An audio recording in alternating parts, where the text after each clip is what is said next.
Hello everyone, this is Bharat Goklani. I am lecturer in Computer Science and Engineering Department, Government Polytechnic College, Ajmer. प्यारे विद्यार्थियों, आज हम सी भाषा में लूप्स के बारे में सीखेंगे। So the topic is introduction to loops in looping is one of the key concepts of any programming language. Looping किसी भी प्रोग्रामिंग भाषा का मुख्य कॉन्सेप्ट होता है। इट इज बेसिकली रिपीटेशन और इटरेशन। यह रिपीटेशन या इटरेशन भी कहलाता है, अर्थात किसी चीज का बार बार होना या पुनरावृत्ति। It executes a block of statement number of times until the conditions become false। ये किसी ब्लॉक ऑफ स्टेटमेंट्स यानी कि किन्हीं स्टेटमेंट्स के समूह को एक से अधिक बार एग्जीक्यूट करता है जब तक दी गई कंडीशन फॉल्स ना हो जाए।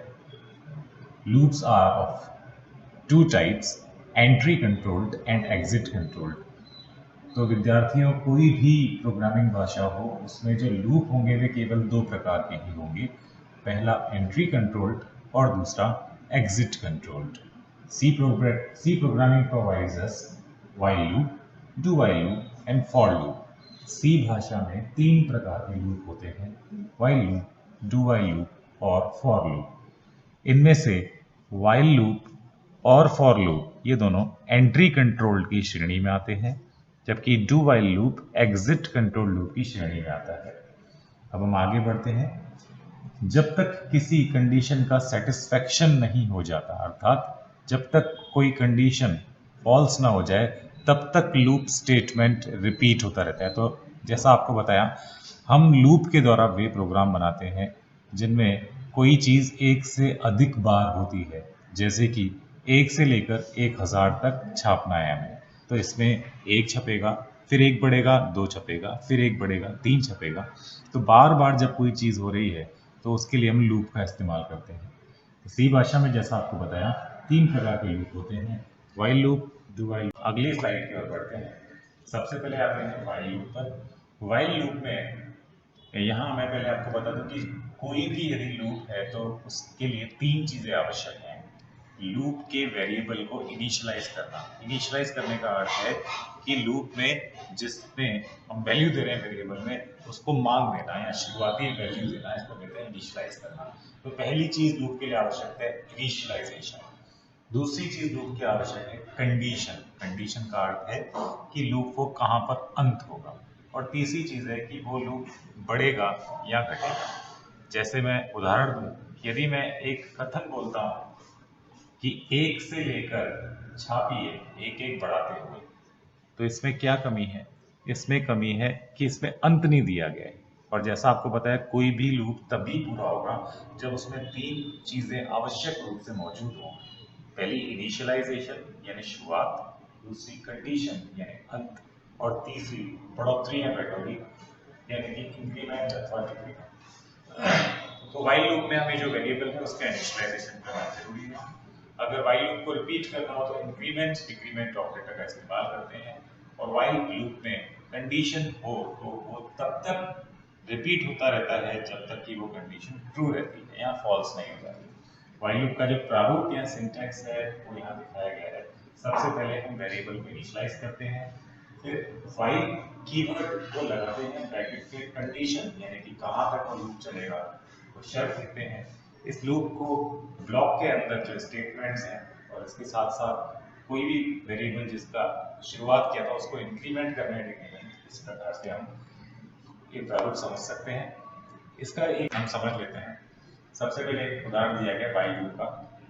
प्रोग्राम बनाया गया छोटा सा हिस्सा, हैश इनफ्यूज stdio.h int main brackets int i बराबर 0। यहाँ हमने देखा है कि ये वेरिएबल को इनिशियलाइज किया है। एक i नाम का वेरिएबल है जिसमें इंटीजर वैल्यू 0 से इनिशियलाइज किया है। while i लेस देन 0, जब तक i का मान 10 से छोटा है, यानी कि शुरुआत 0 से हुई है और i का मान जब तक छोटा है 10 से, तो कब तक छोटा रह सकता है? जब तक i का मान 9 तक नहीं पहुंच जाता है, क्योंकि 10 आते ही ये कंडीशन फॉल्स हो जाएगी। तो अंदर आकर हमने इस लूप के अंदर प्रिंट किया है i का मान, ये स्टेटमेंट्स है व्हाइल लूप के, और साथ में i की वैल्यू को इंक्रीज किया है। तो सबसे पहले आई 0 से शुरू होगा, चेक करेगा कि क्या आई 0 से शुरू है, ये कंडीशन ट्रू है तो लूप के अंदर जाएगा, आई का मान यानी 0 प्रिंट करेगा, फिर आई की वैल्यू को बढ़ाएगा आई प्लस प्लस यानी आई की वैल्यू 1 हो जाएगी, और ये लूप जब घूम के पुनः आएगा तो आई की वैल्यू 2, 3 इस प्रकार से 0 से 9 तक हम आउटपुट में दे सकते हैं, इसमें छपेगा, और फाइनली आपका जब आई का मान 10 हो जाएगा तब ये लूप कंडीशन फॉल्स होने की वजह से बाहर आ जाएगा। आगे बढ़ते हैं, जो दूसरा लूप है वह कहलाता है डू वाइल। जब तक डू वाइल लूप में कंडीशन ट्रू होती है तब तक वाइल लूप की तरह ये भी रिपीट होता है, पर खास बात डू वाइल लूप की यह है कि अगर कोई कंडीशन फॉल्स भी हो तो ये एक स्टेटमेंट को आउटपुट में प्रिंट करता है। इसका सिंटेक्स नीचे दिया हुआ है। डू स्टेटमेंट्स के साथ हम इंक्रीमेंट या डिक्रीमेंट भी ले सकते हैं, और फिर वाइल कंडीशन। तो अंतर सिर्फ इतना सा है, वाइल यानी जब तक ऐसा है तब तक करो, और दूसरा डू वाइल यानी करो जब तक ऐसा है। इसलिए वाइल क्योंकि इसमें कंडीशन प्रारंभ में चेक हो रही है तो ये एंट्री कंट्रोल लूप है, जबकि डू वाइल इसमें कंडीशन लूप के अंत में चेक हो रही है, एग्जिट कंट्रोल लूप है। आइए हम एग्जाम्पल के रूप में समझ लेते हैं डू वाइल लूप को। सेम टू सेम एग्जाम्पल है जो हमने वाइल लूप में पढ़ा, बस इसमें बेसिकली जो आउटपुट है वो 0 से 9 तक आएगा, सब कुछ सेम है। आप सिर्फ वाइल जो प्रारंभ में लगा हुआ था उसको अंत में लगा रहे हैं और सेमीकोलन से इसका अंत कर रहे हैं, तो बड़ी आसानी से आपको समझ में आ जाएगा। यहाँ पर इस स्लाइड में जगह कम होने की वजह से हम शो नहीं कर पाए, पर इसका आउटपुट भी 0 से 9 तक आएगा। अंतिम जो लूप है फॉर लूप में सारे के सारे जो कथन है, मैंने आपको बताया कोई भी लूप को 3 चीजों की आवश्यकता है, इनिशियलाइजेशन यानी शुरुआत, कंडीशन यानी अंत, और इंक्रीमेंट डिक्रीमेंट यानी बढ़ोतरी घटोतरी। तो ये सोचा गया कि अगर हर लूप को 3 चीजें चाहिए तो क्यों उसके लिए 3 लाइनों को व्यर्थ किया जाए।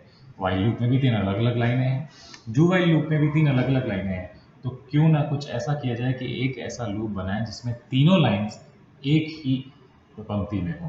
तो यहाँ पर फॉर लूप उसका उदाहरण है। इसमें फॉर लूप के अंदर इनिशियलाइजेशन, कंडीशन और इंक्रीमेंट डिक्रीमेंट सारे एक ही लाइन में होते हैं, आप देख सकते हैं, और इस ब्लॉक में सिर्फ स्टेटमेंट्स लिखे जाते हैं। हम एक प्रोग्राम वही का वही फॉर लूप से भी बना रहे हैं, आप देख सकते हैं।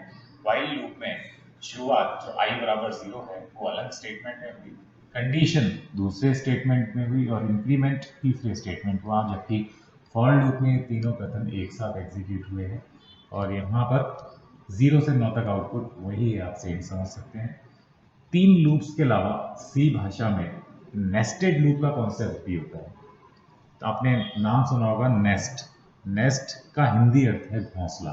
जिस प्रकार चिड़िया अपना घोंसला बनाती है परत के अंदर परत, उसी प्रकार नेस्टेड लूप में लूप के अंदर लूप होता है। तो नेस्टेड लूप कोई बेसिकली लूप का टाइप नहीं है, कोई प्रकार नहीं है।